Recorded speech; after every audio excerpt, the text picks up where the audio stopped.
That's what I'm talking about. That's why Daredevil's the GOAT. The GOAT. Because, dog, that was a crazy-ass way to end that last episode. Those last 15 minutes really said, I'm gonna whoop him, and whoop him, and whoop him. And all I gotta say is, Marvel said, oh, you couldn't get enough Daredevil? Here you go, 2 more for you. Because so much happened in these 2 episodes, and me and you, we gotta talk about it. This is your spoiler warning. You have been warned.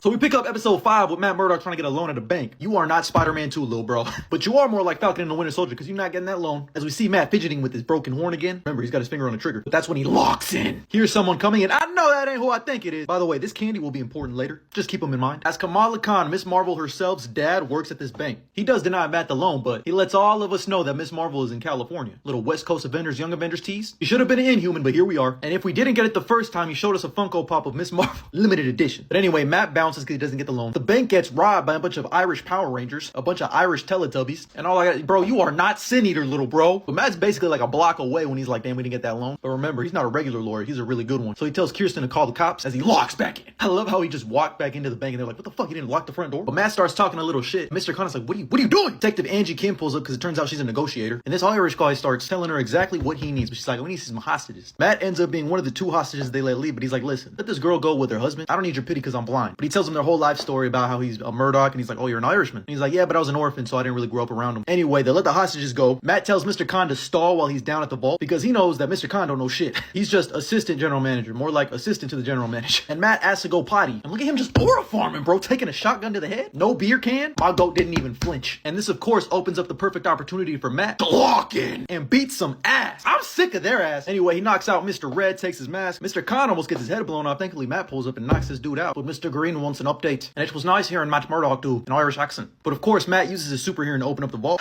Turns out ain't no money in there, just a bunch of safety deposit boxes. So Matt's like, what the hell do they want? Turns out there was a key on the guy he knocked out in front. They open up the vault and it's this weird looking diamond. I don't know if that is from Sierra Leone, but that shit is shining. And then Matt hears the cops outside and he says, they've had enough. They said, fuck the negotiation, I'm going in. So Matt resorts to plan B. He just pulls up on the colored, that was a crazy way to say that, and says, listen, you're gonna let all these people go because I know what you really want. You don't want to hurt anyone. And the cops are about to come in. Again, Mr. Khan is like, bro, what are you doing? And he throws a diamond into the sky. As the cops come in with a bunch of smoke, they start arresting some of the Irish Teletubbies. Matt gets some licks in, but then he locks in. Turns out my main man was trying to pull an inside man, but this ain't a Spike Lee joint, and this broad was working with him. It was an inside job. He hands a diamond to her, but Matt follows Mr. Green outside, puts his mask on. Fuck it, mask off. He starts beating the brakes off this mother. He really did that man like Jigsaw. And then he flew into his leg like Kevin Gates at a fucking concert. Snapped that motherfucking twig. That's why he's the GOAT. When they said if you would rather get beat up by Batman or Daredevil, I'm taking Batman every day of the week because Matt genuinely be tweaking. Remember what I said about that candy? Turns out Matt and Mr. Khan hit the old switcheroo. Goofy! And then Matt just goes to see Mr. Khan as they're like friends. Now this was the most like, hey, remember this is in the MCU episode I've ever seen in my life. But let's cut to episode 2 because this is where shit gets juicy. As we see on the BB report, that's the swordsman. That's Jack from Hawkeye. It turns out he's one of these vigilantes. But anyway, we start seeing more murals from Muse. This one right here,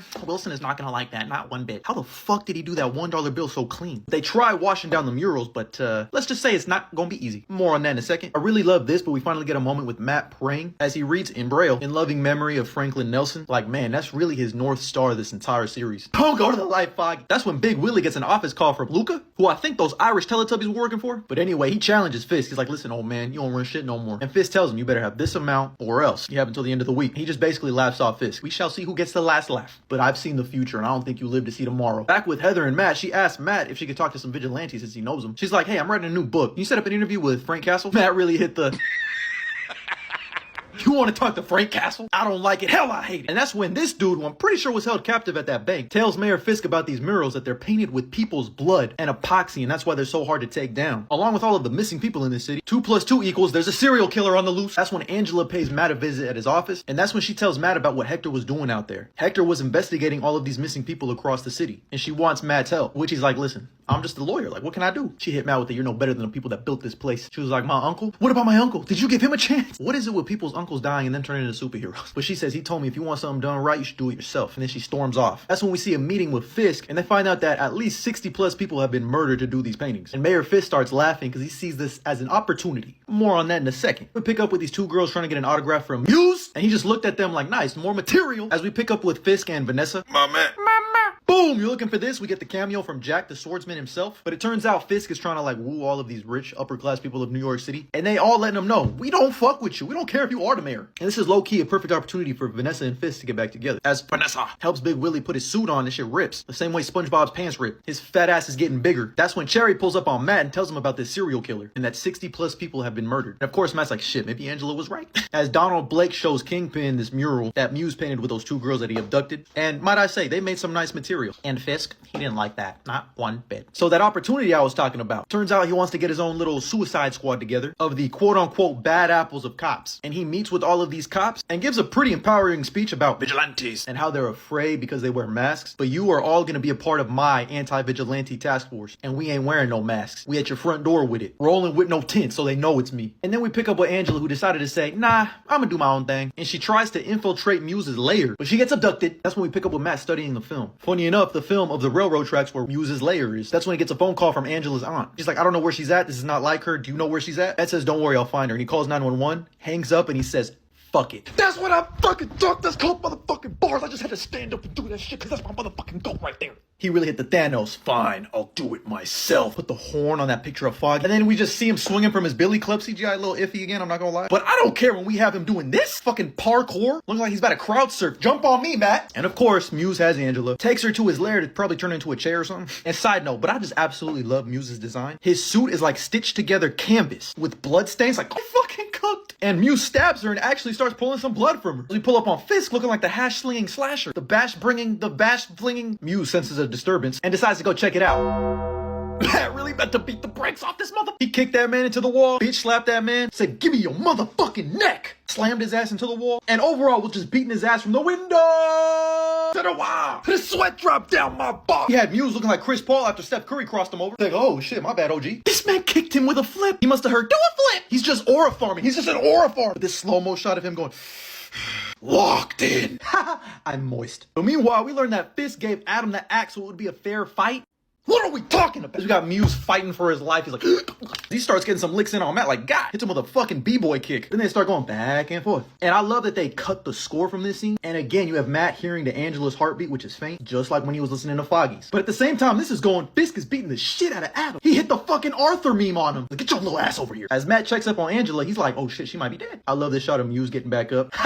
Muse, buddy, you're cooked. He hit the Once Matt starts hitting primal screens, you're cooked. It's over. Vince Carter at the dunk contest. Fisk really tossed Adam onto his table like a pork chop while Matt says, get over here. Strings up Matt. I want him strung up by his web. He starts choking the life out of that mother. Meanwhile, Fisk is fiending to whoop this man's ass. He really got Muse up there like a piñata. His galoshes ain't even hitting the floor. And I love the shot of when he can hear Muse's heartbeat and Angela's heartbeat. As soon as he knocks Muse out, he lets him go. You hit him and they get back up. If I hit him, he would have stayed down. Fisk really dragged Adam back into his fucking cage like a toy, like a sack of potatoes. I love the scene of Matt punching Angela because for a second her heartbeat stops and we get the overlay of his praying from earlier. And she starts, and she's like, Daredevil, thank you. He's like, yeah, I'm Daredevil. So we get Fisk over here looking like, I finally rest and watch the sunrise on a grateful universe. You bald-headed demon. But unfortunately, Muse got away, and Fisk is sitting there again when he was a boy. 10 out of fucking 10, no notes. I love this series. I don't care. It might not be on the same level as the Netflix series, but I'm loving this. Those last 15 minutes meant something to me, man. The bank episode was kind of whatever. As soon as we locked back in with Muse, Kingpin, and Daredevil, oh yeah, it's a party for real. But let me know what you thought about these 2 episodes down in the comments below, and as always, like and follow for more.